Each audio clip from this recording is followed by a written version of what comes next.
Seguindo a sequência da palavra que nós ouvimos já a partir de quarta-feira, terça-feira, o Evangelho nos apresenta aqui agora aquilo que nós chamaríamos de DNA de Deus. Sim, se você deseja ter o DNA de Deus, ou melhor, o DNA de Cristo, você precisa entender esse trecho do Evangelho. Porque aqui Jesus faz a sequência. Primeiro ele escolhe os 12 e envia os 12 em missão, e agora ele começa a explicar o que eles vão receber na missão. E por um acaso, ele está dizendo que o que eles vão receber não é uma coisa boa. Pelo contrário, eles serão perseguidos, maltratados, ultrajados, humilhados, xingados, eu diria, achincalhados de todas as formas. Mas se nós queremos seguir a Deus e termos o DNA de Cristo e podemos ser chamados de cristãos, nós precisamos entender esse trecho do Evangelho. É engraçado que em nenhum momento Jesus faz uma previsão boa para os discípulos. Ele não diz, olha, vocês que anunciaram o Evangelho, vocês que assistiram a missa na internet durante a pandemia, vocês que tentaram evangelizar, rezaram o terço, pediram e fizeram muita coisa, agora vocês não vão mais ter nunca mais problema. Vocês alcançaram a salvação porque vocês mereceram. Ele não está dizendo isso. Pelo contrário.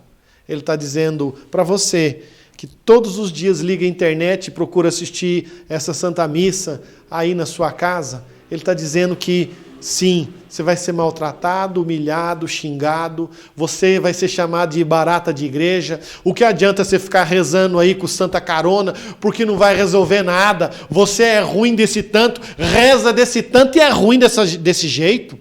O que adianta esse tanto de oração? Escuta tanto e não faz nada. Não serve para nada. É por isso que eu não vou na igreja. Para ficar que nem você, melhor não ir. É isso que a gente escuta muitas vezes, não é verdade? Só que eu tenho que tentar entender que se eu quero trazer dentro de mim, na minha essência, esse DNA de cristão, eu não posso perder a essência do que é o cristianismo. E a essência do cristianismo está justamente nesse aspecto de aprender a sofrer com Cristo, é aprender a abraçar a cruz a cada dia, é aprender a sofrer, é aprender a acolher a humilhação e muitas vezes aceitar o que se tem vivido. Por isso o Evangelho, Jesus está sendo, às vezes, tão duro com os discípulos. E olha o nível que Jesus chegou, ao ponto de dizer que os pais se colocarão contra os filhos, e os filhos se encontrarão contra os pais, e estes matarão os seus pais. Às vezes é assim, a gente pode não ter matado de fato, mas matamos com a língua, com o jeito como a gente se relaciona dentro de casa, com frieza, com indiferença, como se não vivêssemos numa república estudantil e não numa casa de família. Muitas vezes você está participando dessa missa, está assistindo, você está sozinho dentro de casa, porque seus filhos estão cada um no seu quarto, mexendo na internet. E engraçado que muitos deles só saem do quarto para dizer, o Wi-Fi caiu! Quando desliga, aí é que você começa a perceber que tem alguma coisa errada. E é engraçado que, se nós paramos para ver o que Jesus fala no Evangelho, ele não está fazendo uma previsão de vida mansa. Ele está fazendo uma previsão de vida sofrida.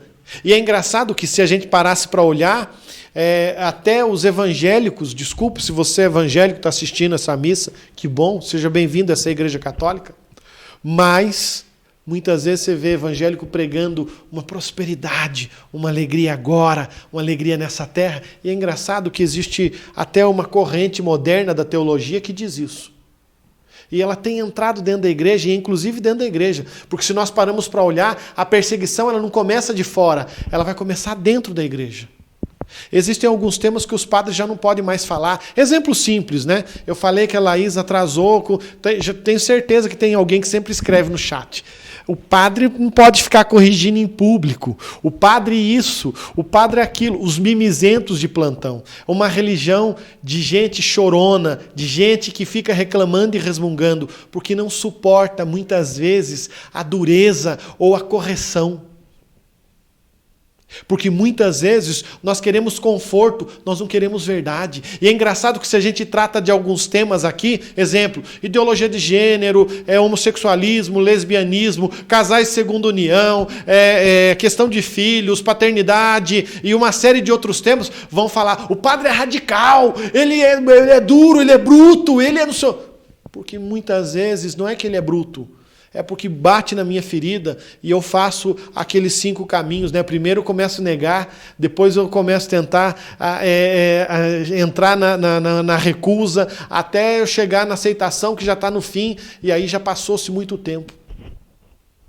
É engraçado que nós muitas vezes vamos ser perseguidos por esses que estão dentro da igreja, que hoje brigam, né, as católicas pelo direito de decidir. É uma heresia falar católicas pelo direito de decidir. Um absurdo.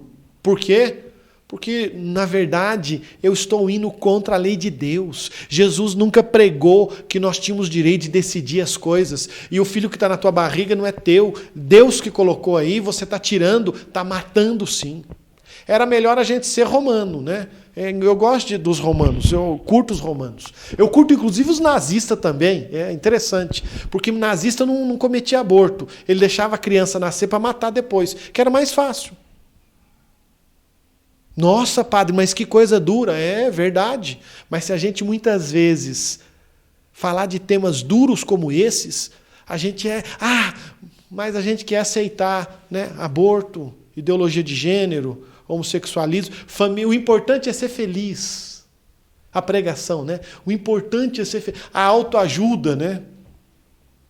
Os grandes mestres da autoajuda e pregam, às vezes, desculpe, alguns padres e irmãos do ministério vão pregar um psicologismo, não a doutrina do evangelho.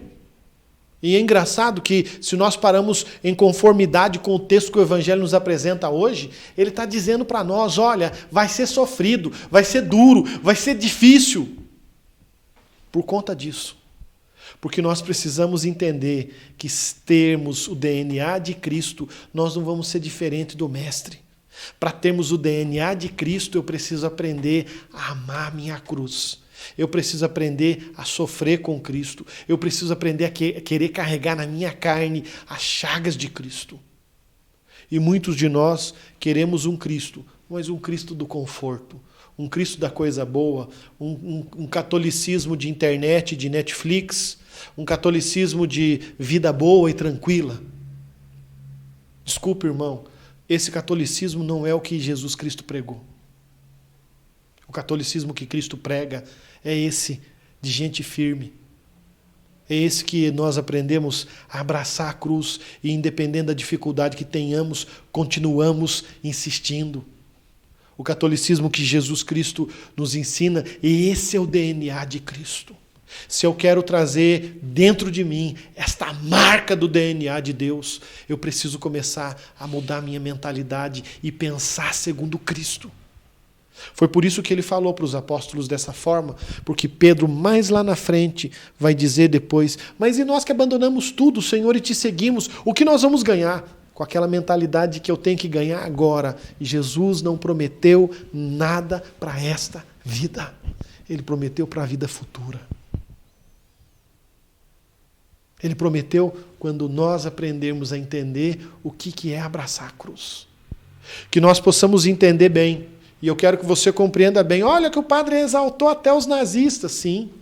Porque se é para a gente cometer aborto, vamos fazer que nem eles faziam. Deixavam as crianças pelo menos nascerem.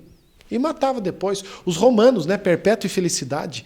A pior fase da vida da mulher é quando chega o tempo de dar luz, porque se dá, ou pode dar no 7º ou no 9º, nunca no 8º. Né? E felicidade vai ser obrigada a parir um filho no 8º mês. Porque um romano jamais cometia aborto. Engraçado, né? Porque a criança não podia ser penalizada pela culpa da mãe. Ele era um ser independente. Então, nascia a criança, dava-se para uma família cuidar, para a mãe poder ser sacrificada. Eles decidiam que ela não poderia ser morta se não tivesse tido o parto. Eles podiam muito bem querer matar a criança. Afinal de contas, na barriga da mãe não é gente, mas até para os romanos, até para nazistas, uma criança no ventre era gente. Mas para nossos dias, uma criança no ventre, eu tenho que deixar eu decidir. Então que nós possamos parar para pensar bem, com clareza. Que nós possamos observar bem o texto do Evangelho e ao vermos, nós possamos ter a coragem de querermos seguir a Cristo. E eu convido você, meu irmão, minha irmã que me escuta, queira ter o DNA de Jesus na sua vida. E o DNA de Jesus passa por esse trecho do capítulo 10. Eu gostaria que você amanhã pegasse esse trecho do Evangelho e desse uma olhada para ver se a sua vida está em conformidade com a vida de Cristo. E eu espero que você possa ser desse que é da família de Deus, porque traz na sua carne o DNA. Assim como Jó vai encerrar o livro dizendo: eis que contemplarei a Deus na minha própria carne, que nós possamos ser como Jó hoje e contemplemos a Deus na nossa própria carne. Louvado seja nosso Senhor Jesus Cristo.